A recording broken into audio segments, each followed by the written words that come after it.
Hello friends, नमस्ते। कैसे हैं आप सब? मैं ठीक हूँ, आशा करती हूँ आप सब भी ठीक होंगे। अभी दोपहर का वक्त है और मैं खाना बना रही हूँ। आज खाने में मैं बना रही हूँ, बस वापस से उसी रूटीन में आ गई हूँ मैं। दाल और भिंडी की सब्जी और रोटी। ये देख सकते हैं आप, भिंडी अभी भी काटी नहीं है मैंने। मतलब बिंदारूंगी अब। और फ्रेंड्स, अभी मैं तुरंत आई कहाँ से, पार्क से। मैंने आपको बताया था ना कि मेरे 2-3 ग्रुप्स हैं फ्रेंड्स के।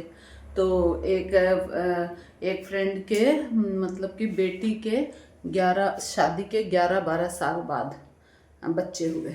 और वो भी कैसे, वो होता है ना टेस्ट ट्यूब बेबी, नहीं टेस्ट ट्यूब नहीं, IVF ऐसा कुछ होता है ना, तो उससे।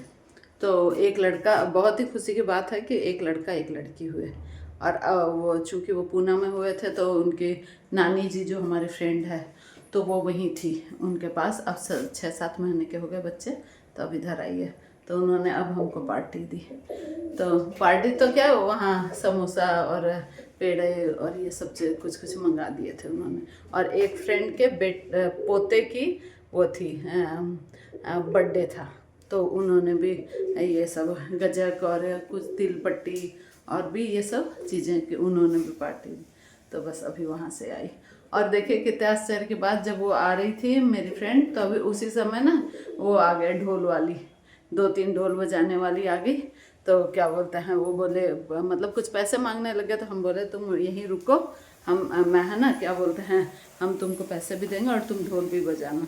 तो इतना में वो फ्रेंड आई तो इतना खुश हुई वो। सोची कि और मेरे फ्रेंड्स लोगों ने मेरे लिए ढोल बजवाया। तो हमने कहा हाँ, आपके लिए रोक के रखे थे। तो फिर काफ़ी अच्छा उनका भी हो गया और फिर हम लोगों ने मतलब पार्टी की अच्छी। तो बस अभी आई हूँ मैं और फिर अब खाना बनाऊँगी। और फ्रेंड्स, हेल्दी टिप्स में तो अभी यही है, आंवला चल रहा है। इस सीज़न में ना सब्जियाँ बहुत अच्छी आ रही हैं। मतलब पालक भी बहुत हरी हरी, चूँकि अभी बारिश का मौसम नहीं है ना, तो पालक में कीड़े भी नहीं हैं उतने ज़्यादा। तो पालक भी बहुत अच्छी आ रही है। पालक में तो होता ही है आयरन वगैरह और विटामिन B12। तो ऐसे करके पालक, अब हम लोग, इन्होंने कहा कि अब तो पालक हमेशा मतलब दिन में एक बार तो बना ही लेना। और ठीक है। और भी काफ़ी सारी सब्जियां हम लोग कैसे बनाते हैं, पालक मूली की सब्ज़ी बनाते हैं। कभी कोला मूली, कोला होता है ना मखना, तो कोला मूली की बनाते हैं कई बार। तो बहुत टेस्टी अच्छी सब्जियां बनती हैं और जो टेस्ट आता है ना बहुत ही मज़ेदार।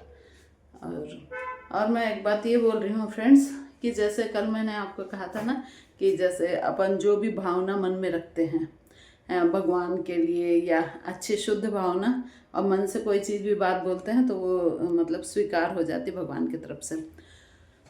कैसे बताऊं कि एक बार मैं शॉप में गई थी तो मेरी एक फ्रेंड मिली वहाँ से। तो मैंने उनसे कहा कि बहुत दिनों हो गए, बहुत दिन से आप दिखाई नहीं दिए। तो उन्होंने कहा कि मैं अभी है ना सोमनाथ के दर्शन को गई थी और द्वारिकाधीश के दर्शन किए, और भी बताने लगी कि यहाँ यहाँ तीर्थ यात्रा करने गई थी। तो मेरे मन में थोड़ा सा ऐसा भाव आया कि भगवान देखो, हम भी आपकी कितनी पूजा करते हैं और ऐसे भी। तो मेरा भी मन तो बहुत है यहाँ जाने का, लेकिन क्या पता कब आपकी कृपा होगी और फिर हम जा पाएंगे। ऐसा करके थोड़ा सा मेरे को मन में लगा कि हमको भी घूमना चाहिए, लेकिन फिर भगवान आपकी मर्जी होगी तब जाएंगे। फिर आश्चर्य की बात देखिए, मतलब सच्चे दिल से यदि अपन कुछ चीज़ मांगते हैं ना तो भगवान से तो वो ज़रूर पूरी करते हैं। फिर हुआ क्या, थोड़े दिनों बाद ही हमारे जिस फ्लैट में हम हैं अभी, तो नीचे के फ्लैट में एक रहते थे कासलीवाल जी के यहाँ से। तो उन्होंने कहा कि एक ग्रुप जा रहा है वहाँ, मतलब 8 दिन की भागवत कथा होगी। कहाँ पर? स्वामी नारायण के मंदिर में, द्वारिका में, ऐसे करके। तो हमने कहा कि बहुत अच्छी बात है ये तो। हाँ, तो बोले आप लोग चलोगे क्या? तो मेरे हस्बैंड वैसे तो कभी मतलब कि जाना थोड़ा अकेले जाना थोड़ा कम ही पसंद, लेकिन ग्रुप था ना इसलिए उन्होंने हाँ कह दिया।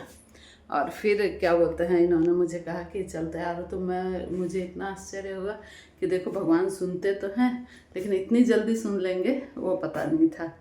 तो फ्रेंड्स, मैं फिर मैं और मेरे हस्बैंड उन लोगों के साथ गए। 8 दिनों गोमती नदी के तट पर हमारी हुई थी।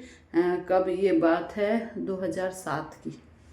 हाँ, तब हमने मतलब कि ये इतना अच्छा लगा, द्वारिकाधीश के दर्शन किए और सोमनाथ के, और वहाँ पर है नागेश्वर धाम। क्या तो मेरे एक भी ज्योतिर्लिंग नहीं हो रहे थे, और वहाँ जाने से मेरे 2 ज्योतिर्लिंग और भेंट द्वारिका और ऐसे बहुत सारे मंदिरों के हमने दर्शन किए और बहुत अच्छा लगा फ्रेंड्स। कि भगवान देखो कितने अच्छे से, और 8 दिन भागवत सुनी। और हो सकता है, मैं कंफर्म नहीं हूँ, लेकिन मुझे ऐसा लग रहा है कि जो भागवत बाँची थी ना, तो वो कौन से बहुत अब वो बहुत ज़्यादा फेमस हो गए हैं। उस समय तो थे नहीं, लेकिन ना बहुत अच्छे संत महात्मा थे जिनके मुख से हमने ये भागवत कथा सुनी। तो वही मैं कहती हूँ कि मतलब अपन आश्चर्यचकित हो जाते हैं कि भगवान की कृपा कितनी बड़ी होती है, और वो हम पर हर क्षण बरसती रहती है। हमें अपना मतलब कि क्या बोले, अपनी श्रद्धा भक्ति हमेशा भगवान और विश्वास भगवान के ऊपर हमेशा बना के रखना चाहिए। वो जो करेंगे अच्छा करेंगे, और हमें क्या कभी ज़्यादा चिंता नहीं करनी चाहिए, और खुशी खुशी जीवन बिताना चाहिए, और लोगों की मदद भी करनी चाहिए, है ना। ऐसा नहीं कि बस खाली आप अपना इंजॉयमेंट में लग रखे हो, ऐसा नहीं होना चाहिए। हो यथासंभव लोगों के काम आना चाहिए। मैं भी थोड़ा बहुत, ज़्यादा तो नहीं, लेकिन ना थोड़ा बहुत जब भी कभी भी किसी को मदद की ज़रूरत होती है, तो मैं अपने यथाशक्ति मैं उनके हर संभव मदद करने का प्रयास करती हूँ। और ऐसे ही है फ्रेंड्स, ठीक है। फिर मिलते हैं नेक्स्ट वीडियो में। Thank you very much.